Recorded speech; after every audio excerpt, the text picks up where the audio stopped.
Bir daha salam əziz dostlar. 11-ci sinifi paylaşdıq. Bu da 10-cu sinifin suallarıdır. Çünki bizdən uşaqlar 10-cu sinif imtahanına girir. Onun da izahını istəyirlər. Ona görə bunu da izahını verim. Hansı canlının ifrazat prosesi yaşıl vəzlərlə həyata keçirilir? Büdcədə yığılıb asılan vakuollarladır. Xərçənglərdə isə yaşıl vəzlərlədir. Ona görə doğru cavab C variantıdır.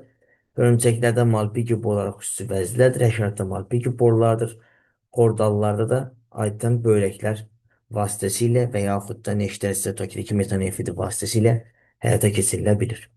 İkinci sual, lobya bitkisinin hər birində 5 toxum olan 2 meyvəsi. Hər birində 5 toxum varsa və 2 dənə meyvəsi varsa, deməli toplam birlikdə 10 dənə toxumu vardır. 10 toxumun da hər birinin əmələ gəlməzdə iştirak edən spermlərin sayı neçə olur? Hər birinin əmələ gəlməzdə 2 dənə sperm iştirak edir. O da bərabərdir. Cavab 20 eləyir. Ona görə doğru cavab D variantı olacaqdır. Keçək növbəti sualımıza, yəni üçüncü suala.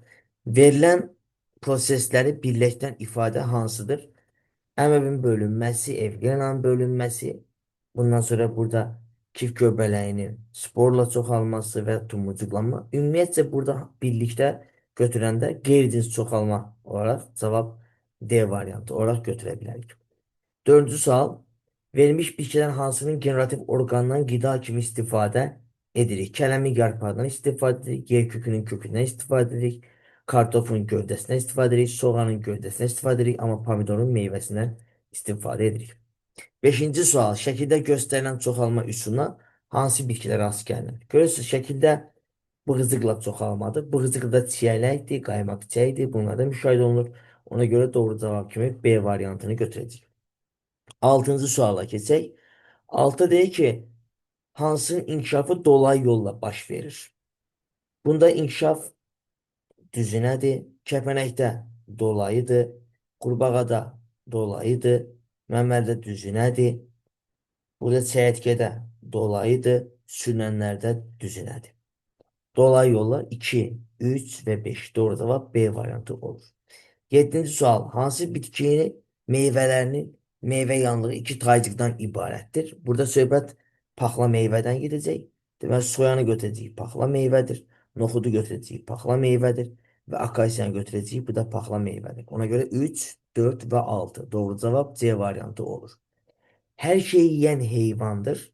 Burada söhbət qonur ayından gedir. Çünki qonur ayı, məsələn, kərkəs leş yeyəndir, ceyran ot yeyəndir, canavar yırtıcıdır, camış ot yeyəndir, qonur ayı isə hər şey yeyənlərə aiddir. 9-cu sual. Örtülü toxumlu bitkilərdə floema lifləri. Əgər lif varsa, söhbət təbii ki, buradan mexaniki toxumadan gedir. Ona görə də doğru cavab D variantı götürəcəyik. Toxumun rüşemin hissəsi deyil. Rüşeym kökçüyü var, rüşeym tumurcuğu var, rüşeym gövdeciyi var, rüşeymin ləpə yarpağı var. Amma endosperm rüşeymin tərkibinə aid deyil. Cavab Y variantı olur. Sarmaşan gövdəli bitkidir. Sarmaşan gövdəli bitkilərə biz lobyanı misal göstəririk. Doğru cavab kimi ona görə D variantı olacaqdır. 12-ci sual. Verilən yosunları suyun dərinliyində yaşama nisbətlərini doğru göstərən bəndi müəyyən edin. İndi belə deyəcəksiniz biz. Birinci ən dərin qatda yerləşir qırmızı yosunlar. Ondan sonra qonur yosunlar, dayazda isə yerləşir yaşıl yosunlar. Ona görə ən dərində olan porfiradır 3. Sonra qonur yosunlara aiddir 1. Sonra yaşıl yosunlara aiddir 2. Deməli 3 dərindir. Sonra 1, sonra 2. Doğru cavabımız B variantı olacaqdır. 13-cü sual. Verilmiş meyvə tipinə aid deyil. Üzümün gilə meyvəsi verilib. Çox toxumlu quru meyvədir. Xeyr, bu şirəli meyvədir. Çox sərdəkli meyvədir. Xeyr, gilə meyvəyə aiddir. Meyvə yanlığı toxum qabına bərk yapışır. Xeyr, yapışmır. Şirəli olub nazik dəricikdə örtülür. Bəli, doğru cavab D variantı olacaq. 14-cü sual. Noxud, darı və qarğıdalı toxumlar düzələrkən bərabər miqdarda sürmüşdür. Qarğıdalı toxumlarının su ilə birlikdə çəkisi 180 qram olmuş olarsa, ümumi toxumların quru kütlənin cəmi tapın. Deməli, düzələrkən bərabər miqdarda sudur var. Qarğıdalı toxumlarının su ilə birlikdə çəkisi. Qarğıdalı öz çəkisinin deməli yarısı qədər sudur. Deməli, özü 120 olub ki, 60 qram su tuttu.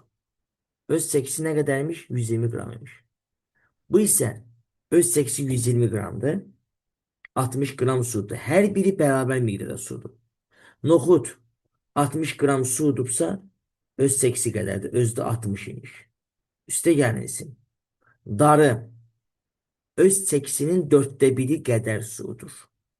Deməli özü 240 imiş ki, çəkisinin 1/4 qədər. 60 qramda su tutdu. Üstə gəlinsin. Qarğıdanı da zaten bildik. 120 qramda qarğıdanın özünün quru kütləsi imiş. Bərabərdir. 420 edir. Cavab A variantı olacaq. 15-ci suala baxırıq. Verilən çiçək qrupuna hansı bitkidə rast gəlinər? Təbii ki, sadə sümbül çiçək qrupudur. Sadə sümbüldə bağ yarpağında olur. Doğru cavab D variantı olur. 16. İki qat çiçək yanlığına malik iki cinsli çiçəyin əsas hissələrinin növ sayını N ilə işarə etsək. İki cinsli çiçəyin əsas hissələrinin növ sayını N. Erkəkcik və dişicik. N buradan bərabərdir 2-yə. Ümumi hissələrin növ sayını. Ümumi hissə 6-ya bərabərdir. 6-ya bərabər olduğuna görə deməli N üstə gəlsin 4, bu da 6 edəcəkdir. 17-ci sualımıza baxırıq. Şəkildə spirogira yosunu verilir. Çox hüceyrəli qonur deyil təbii ki bu. Uliva da deyil, qırmızı da deyil. Ulotkis də deyil. Çox hüceyrəli yaşıl yosun olan spirogiradır. Doğru cavab Y variantı olacaq. 18-ci sual. Yaşıl quş mamırı haqqında hansı fikir yanlışdır? Gövdəsi dik qalxır, budaqlanır. Xeyr. Elə yanlış oraq soruşdu bizdən. Yanlış oraq soruşduğuna görə də bunu götürə bilərik. Təbii ki, mən yanlış oraq dedi. Bu yanlışdır. Rütubət sevəndirmi? Bəli. Çox illik bitkidirmi? Bəli. Torpağa rizoidə bəlkədir? Bəli. Atmosferin rütubətdən istifadə edə bilir? Bəli. Amma gövdəsi dik qalxır, budaqlanır. Bu fikir səhvdir. Doğru cavab A variantı. Budaqlanan yaşıl quş mamı yox, sfagnum mamıdır. 19-cu sual. Erkək qışı haqqında hansı fikir yanlışdır? Sporlu bitkilərə aiddir, düzdür. Kökümsöv gövdəyə aiddir, düzdür. Həmişə yaşıl bitki qışa aid deyil, təbii ki, ona görə C variantını götürəcəyik.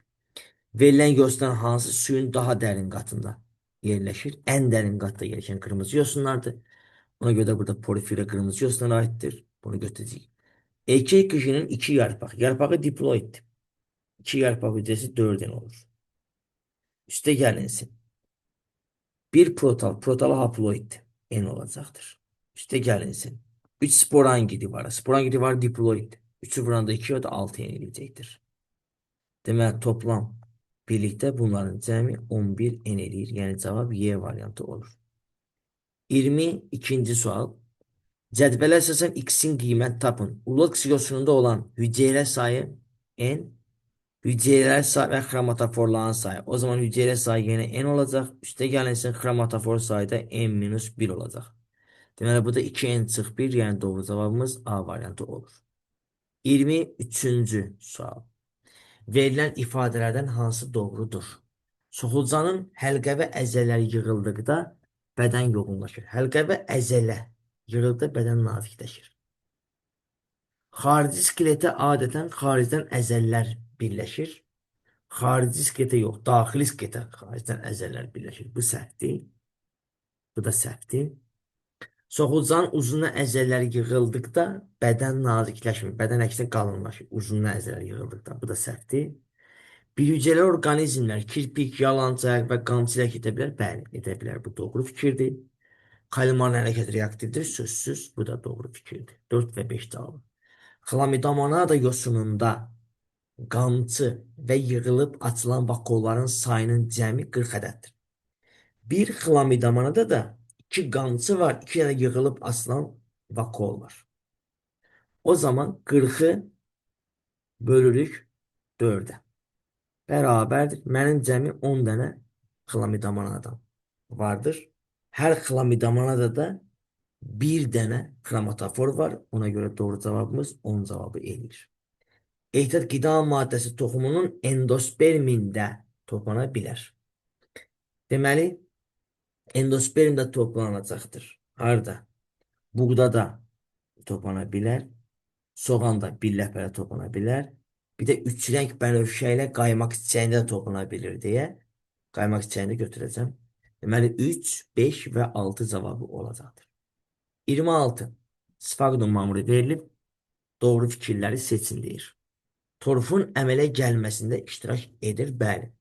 Bu doğru fikirdir. Sporlu bitkilərə aiddir. Bu da doğru fikirdir. Bir ay ərzində 2-3 cm boy atır. Ay ərzində deyil, il ərzindədir. Bu səhv fikirdir. Öz çəkisindən 4 dəfə artıq su yox, 20 dəfə artıq sudur. Bu da səhv fikirdir. Yetkin halda rizoida malik olmur, bəli. Quş mamuru olur, sfagnon mamuru rizoida malik olmur. Bu da doğru fikirdir. Deməli, biz doğru fikri burada 1, 2 və 5 cavabını tapacağıq. İndi isə 27 sualımıza baxırıq. Uyğunluğu müəyyən edin. Həmişə yaşıl bitkidir. Bu olacaq sancaq şəkilli. Plan, köküm soğuğundan yay və yaz zoğları inkişaf edir. B. İkinci aiddir. Qan kəsici kimi istifadə olunur. Bu da qatı quyruğuna istifadə olunur. Börək xəstəliyinin müalicəsində. Bu da qatı quyruğudur. Qurd xəstəliyinin müalicəsində istifadə olunur. Burada isə iki qışa aiddir. 1Y, 2 BCD, 3A olaraq veriləcək. 28-ci sual. Bitkilərdə baş verən fizioloji prosesi öyrənmək üçün müəllim şagirdlərə aparılmış bir təcrübəni göstərərək onlara suallar ünvanladı. Verilən təcrübə hansı fizioloji prosesi müəyyən etmək üçün aparılır? Fikrinizi əsaslandırın. Görürük, zoğun qabıq hissəsi çıxarılıb və üzvü maddələr burada yığılıb şişkinlik əmələ gətirib. Bu proses nə üçün aparılır? Bu proses üzvü maddələrin deməli qabıqda hərəkət etdiyini göstərmək üçün aparılır. Ona görə bu şəkildə yazarsınızsa, yəni üzvü maddələrin qabıqda hərəkət istiqamətini müəyyən etmək üçün aparılır desə, bu fikir doğru cavabdır. Kəsilmiş hissədə əmələ gələn şişkinliyin səbəbini izah edin. Təbii ki, yuxarıda fotosintez gedir, üzvü maddə əmələ gəlir, üzvü maddə aşağı doğru hərəkət edir və gəlir floema borularıyla gələcək, amma kəsildiyi üçün artıq aşağı doğru gedə bilməyəcək deyə yığılacaq şişkinlik əmələ gələcək. Ona görə də bunun səbəbi həmən hissədə yenə üzvü maddələrin toplanması olur. Kəsilmiş hissədən yuxarıda bilavasitə hansı kök növü inkişaf edir? Kəsilmiş hissədən yuxarıda zaten bura zoğdur.